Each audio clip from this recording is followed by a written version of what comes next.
Hello people, welcome to a new video. This one is going to be a quick take on the recent publication by IRCC on the Express Entry program. If you guys go to this link, which I'll share in the description of the video, you can see there uh, Express Entry publications, and then the latest report they have published in Feb 23 is 21. I don't know why, what the heck they've been doing whole 22, but anyways, that's how it works.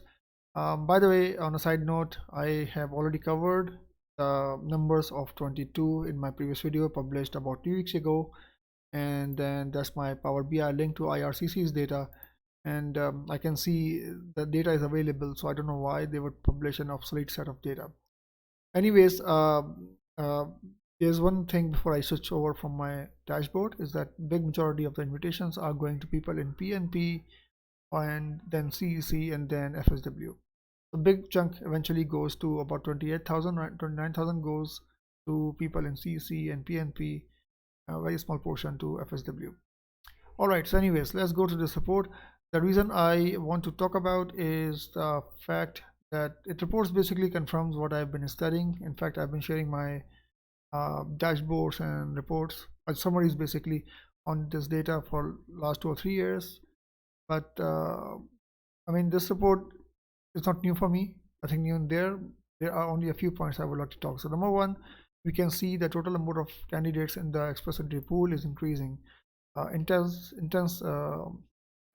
competition from 2019 all the way to 21. We can see almost 30% increase. It seems that third world citizens are getting more desperate to leave their countries. Other than this, I think there's one other thing important is the age of the candidates who got invited into Canada. Before I go there, so if you look at the stats on 21 invitations, we can see they only invited people in PNP and C. Throughout 21, you don't see FSW or any other program.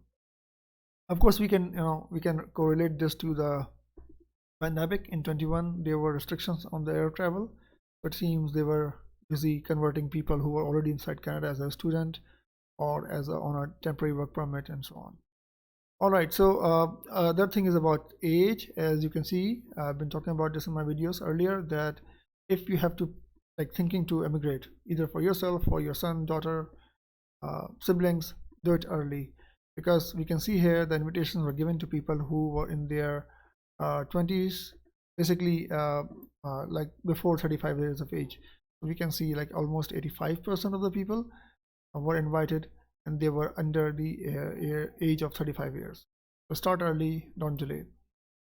Third other thing I noticed in this report, which also confirms my biases, you can say, is the fact of, so here, the experience. So when we look at the experience of an individual, we can see here the invitations were given to people who had Canadian experience. And how do you get Canadian experience? Either you're there on a temporary work permit or otherwise you are there as a student.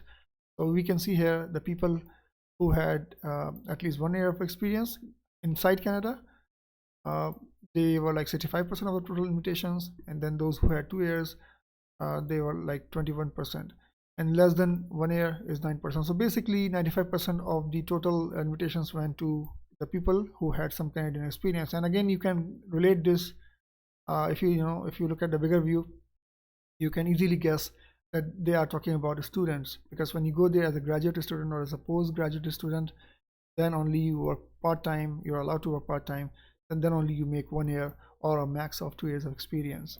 So you see how the system works. They are attracting students, which is eventually the money sucked from third world countries into Canada. The money goes to the Canadian institutions, educational institutions, I mean. Then the teachers, lecturers, professors get paid, and then when these youngsters are ready to enter the workforce, then the government takes out tax money. And then also in some cases there are invitations issued, so I should say this way. So some invitations issued to foreigners who did not have Canadian experience but had foreign experience. We can see that big chunk of the invitations went to people who had no experience at all, which means that these people never worked in their lives, or maybe they did not attain age that allows them to work. So eventually it confirms that these are students. and their parents were like supporting them until they reached Canada and so on.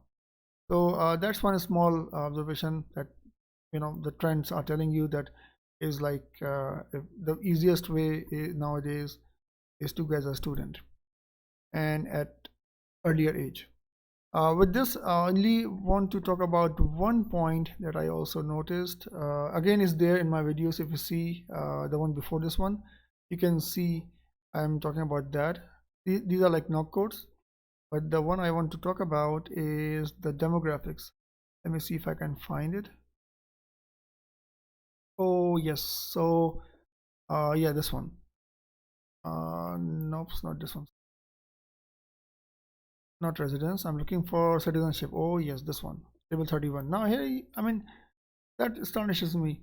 It seems that Canada in next 5 or 10 years is going to be a mini India. No, I mean, it's no pun actually, but you can see here. So they invited a total of 1010 people or something, and almost 60% were, or more than like 60% went to Indians, and then to Chinese, and then other people. But it seems that in coming years, in Canada will be mini India, followed by some pockets of Chinese population, and that's my. So I don't see my country at all. I see it here, very small chunk. Like we are like maybe 15 to 20% of the total population of India. So why so much disparity? In fact, when we look at the Chinese people here, they are like 1.5 billion people, similar to India. Why such huge disparity? I don't know if the system is biased or Indians like smart, they start very early in their career. Who knows? But anyways, these were like quick takes in my video, and then I will share the link of this report. You can go on, read it if you have to. Otherwise, you can watch my video, which is a super summarized quick way to look at these statistics. Thanks for watching. Have a nice day. Bye.